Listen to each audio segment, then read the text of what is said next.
गरीब की जादुई सोने की करवा चौथ छलनी। एक बड़े से टाइल के गोदाम में बहुत सारे गरीब मजदूर बड़े बड़े पत्थर उठाकर रखवा रहे थे। तभी गरीब मुरली से एक टाइल गिरकर टूट जाता है। इस पर मालिक उसे गालियां देने लगता है। अरे हरामखोर, तेरे हाथों में दम नहीं है क्या? इतना महंगा टाइल तोड़ डाला, अब इस नुकसान की भरपाई क्या तेरा बाप करेगा? देख बेटा, अब तो तेरी पूरी की पूरी पगार काटूंगा। ये सुनकर बेचारा गरीब मुरली मालिक के आगे गिड़गिड़ाने लगता है। नहीं नहीं सेठ, भगवान के लिए मेरी पगार मत काटना। मेरे छोटे छोटे बाल बच्चे और मेरी पत्नी घर पर भूखे बैठे हैं, उनके लिए राशन खरीद कर लेकर जाना है, वरना आज मुझ गरीब के घर का चूल्हा नहीं जल पाएगा। अरे तेरे घर का चूल्हा जले या तेरे घर में आग लगे, मुझे क्या उससे? अचार डालना है? हाँ, मैं तो अपना नुकसान पूरा करूंगा।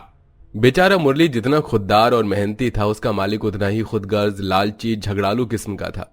वो उस बेचारे की मेहनत का 1 रुपया भी उसे नहीं देता। इधर उसकी पत्नी सांवरी अपने दोनों बच्चों को लेकर दहलीज पर बैठी रास्ता देख रही थी। तभी 6 साल का राजू रोते रोते बोलता है। माँ पिताजी कब आएंगे? मेरा पेट बहुत जोर से दुख रहा है, मुझको बहुत जोर की भूख लगी है, खाना दे दो ना। मुझको भी खाना चाहिए माँ, रोटी बना दो ना। बेचारे दोनों बच्चों को भूख से तड़पते देखकर गरीब सांवरी छलछलाई आंखों से बोलती है। मेरे बच्चों कहाँ से बना दूं मैं तुम दोनों को रोटी? घर में मुट्ठी भर आटा भी नहीं है। बस थोड़ी देर और इंतजार कर लो, तुम्हारे पिताजी राशन पानी लेकर आते ही होंगे। तुम दोनों को दाल भात पसंद है ना? मैं तुम्हारे लिए गर्मा गर्म दाल भात बना दूंगी, फिर तुम दोनों पेट भर कर खा लेना। ऐसा बोलकर वो गरीब दुखियारिन मां अपने भूखे बच्चे को दिलासा देती है। तभी रोड के किनारे बैठकर मुरली काफी देर तक रोने के बाद लाल लाल आंखें किए लाचार सा खाली हाथ घर आता है। माँ देखो बाबूजी आ गए। ओए राजू चल उठ जा, अब हम खाना खाएंगे। अजी आप आ गए, राशन लाए हैं? क्या बताऊं सांवरी, मेरा मालिक बड़ा निर्दयी आदमी है। मुझे पता न था, गलती से एक टाइल क्या टूट गई, उसने मेरी मेहनत के पैसे मार लिए। हे भगवान, बच्चे कब से भूखे बैठे हैं और अभी इनको खाने को क्या दूं? पता नहीं ईश्वर हमारी कैसी परीक्षा ले रहा है। सांवरी रोते हुए निराशा के भाव से अपनी सूनी सी रसोई को निहारने लगती है, जहां एक कोने में ओखली में थोड़े से गेहूं पड़े थे। अपने आंसू पोंछकर वो रसोई में आती है। चलो माँ अन्नपूर्णा की दया से रसोई में थोड़ा सा गेहूं तो रखा है, इसी को चक्की में पीसकर रोटी बना देती हूँ, बच्चों को नमक से खिला दूंगी। पतले दुबले शरीर की कमजोर सी गरीब सांवरी चक्की पीसना शुरू करती है। पैसों की तंगी के चलते वो 1 रुपया बचाने के लिए इसी तरह से घर में हाथ चक्की से गेहूं पीसा करती थी, जिसमें कई बार उसके हाथों में छाले भी पड़ जाते थे। और मुरली मजदूर था जो दिन भर के 100-150 रुपए कमाता था। इतने में ही सांवरी को अपने परिवार का गुजर बसर करना पड़ता था। चलो गेहूं तो पिस गया। अरे ये क्या, गेहूं तो दरदरा सा रह गया है। हाथ चक्की भी तो कितनी पुरानी हो गई है। ऐसा करती हूँ, आटे को छलनी में छान लेती हूँ और चोकर निकल आएगा। वो छलनी में आटा छानने लगती है। छन्नी की हालत बहुत ही कमजोर और पुरानी थी। जैसे वो छलनी में आटा डालती है तो वो टूट जाती है, जिसे देखकर वो दुविधा में आ जाती है। हे भगवान, इस छलनी को भी अभी ही टूटना था और इस बार तो इतनी बुरी तरीके से टूटा है कि मैं इसे जोड़ भी नहीं सकती।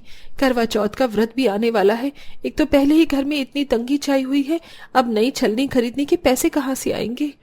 इस चिंता में अब सांवरी अपना करवा चौथ का व्रत बिना छलनी के कैसे पूरा कर पाएगी, उसका मन घुला जा रहा था। किसी तरह रोटी बनाकर वो अपने पति और बच्चों को खिलाकर सुला देती है। इसी तरह से दिन बीतते हैं। अब हर तरफ बाजार में करवा चौथ के लिए चहल पहल मची हुई थी। सभी सुहागन महिलाएं इस व्रत को लेकर बहुत उत्सुक और आनंदित थीं। कई दिन पहले से ही दर्जी की दुकान से लेकर मेहंदी वालियों के पास सुहागन औरतों की भीड़ लगी हुई थी, जबकि सांवरी अपनी इच्छाओं को दिल में दबाए हुए थी, क्योंकि वो अपने पति के हालातों को देख पा रही थी। अरे सांवरी, सभी औरतें करवा चौथ की खरीदारियों के लिए बाजार गई हुई हैं, तुम नहीं जाओगी क्या? अरे जाओगी भी कहां, मैंने तुम्हें पैसे तो दिए नहीं। सांवरी, तुम भी सोच रही होगी ना, कैसा गरीब पति मिला है जो तुम्हें किसी भी साल करवा चौथ पर खुला खर्चा तक नहीं दे पाता। बोलते बोलते मुरली की आंखों में आंसू भर आते हैं। तभी सांवरी तसल्ली देते हुए बोलती है। अजी आपका साथ मेरे लिए काफी है, मुझे और कुछ नहीं चाहिए। मेरा 16 श्रृंगार आपसे है। मुझे महंगे जेवर साड़ी का कोई शौक नहीं है। हो सके तो केवल मुझे थोड़े से पैसे दे दीजिए, छलनी लानी है। मुरली अपनी जेब टटोलता है और 100 रुपए निकालकर सांवरी को देता है। ये लो सांवरी, मेरे पास फिलहाल ये 100 रुपए हैं। अजी मेरे लिए ये बहुत है, धन्यवाद। सारे काम खत्म करके सांवरी सांझ को बाजार जाने के लिए तैयार हो रही होती है। तभी सिंदूर उसके हाथ से छूटकर गिर जाता है। वो घबराकर बोलती है। सिंदूर का गिरना तो अपशगुन होता है। हे चौथ माता, मेरे सुहाग की रक्षा करना।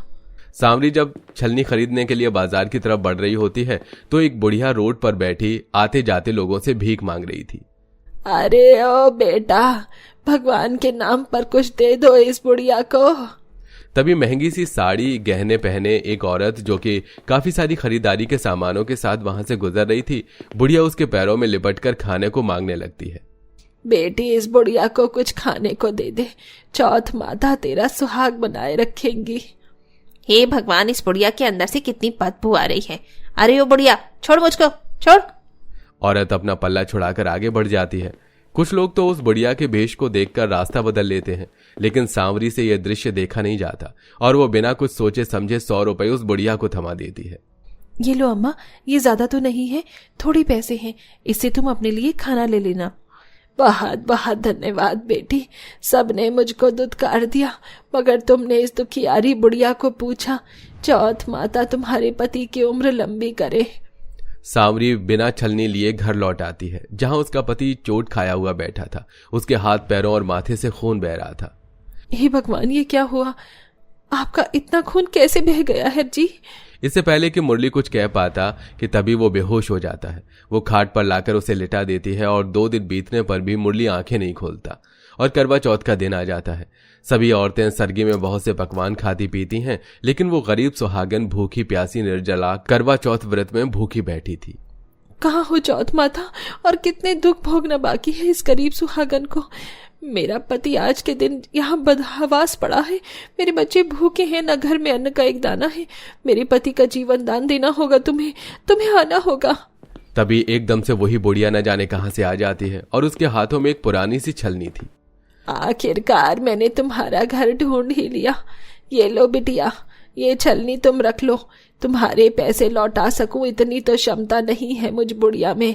बस एक छलनी है, इसे ले लो ताकि कर्ज उतर जाए।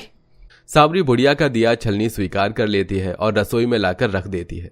तभी सभी के घरों से पकवानों की खुशबू आते देखकर बच्चे बोलते हैं, माँ, सबके घर में पकवान बन रहे हैं, तुमने कुछ क्यों नहीं बनाया? काश हम भी पकवान खा पाते। जैसे ही बच्चे ये इच्छा करते हैं तो एक चमत्कार हो जाता है और छलनी किसी खरे सोने की समान चमचमाने लगती है और उसके अंदर से तरह तरह के लजीज पकवान आ जाते हैं। जादुई छलनी का अजूबा देखकर बच्चों की आंखें खुशियों से भर जाती हैं। माँ, तुमने देखा छलनी में से कैसे पकवान निकला? ये तो जादुई छलनी है। जादुई छलनी के करिश्मा को देखकर सांवरी एक बार फिर से जादुई आजमाती है। अगर तुम सचमुच में जादुई छलनी हो तो इसी क्षण में चाहती हूँ कि मेरे पति ठीक हो जाए। तभी छलनी के अंदर से आवाज आती है, ये जादुई छलनी तुम्हारी है, इच्छा जरूर पूरी करूंगा। सांवरी, मुझ में अपने पति की सूरत देखोगी तो वो जी जाएगा और तुम चौथ माता की महिमा को देखोगी। बिना किसी शक के सांवरी जादुई छलनी में अपने पति को जैसे ही देखती है तो छलनी में से चमचमाता हुआ प्रकाश मुरली के शरीर पर भर जाता है और वो उठ जाता है। सांवरी की आंखों से झरझर आंसू बहने लगते हैं। अजी, आप ठीक हो गए? हाँ सांवरी, मैं बिल्कुल ठीक हूँ, लेकिन ये हुआ कैसे? तब सांवरी जादुई छलनी के बारे में बताती है। सांवरी आभार व्यक्त करती है। तुम्हारा बहुत बहुत धन्यवाद जादुई छलनी, पर मेरे मन में भी बाकी सुहागनों की तरह 16 श्रृंगार करने और सजने की आशा है। क्या तुम मुझे एक सुंदर सी साड़ी और 16 श्रृंगार दे सकते हो? हाँ बिल्कुल सांवरी। तब जादुई छलनी के अंदर से एक बहुत ही सुंदर साड़ी और 16 श्रृंगार से भरी हुई थाली बाहर निकलती है। अरे वाह, ये जादुई छलनी तो जिन के चिराग जैसा है, जो भी मांगो दे देता है। सुनो प्यारे जादुई छलनी, क्या तुम हमारी झोपड़ी को एक अच्छे घर में बदल सकते हो? हाँ प्यारे बच्चे, क्यों नहीं। तब छलनी के अंदर से एक प्रकाश उठता है और देखते ही देखते फूस की वो टूटी फूटी झोपड़ी बहुत ही आलीशान सुंदर घर में बदल जाती है और अंत में खुशी खुशी 16 श्रृंगार करके सांवरी करवा चौथ का त्योहार मनाती है और जादुई छलनी से गरीबों की भी मदद करती है। प्यारे दर्शकों, अगर आपके पास करवा चौथ की जादुई छलनी होगी तो क्या आप उस जादुई छलनी से किसी की मदद करना चाहेंगे? कमेंट में जरूर बताएं।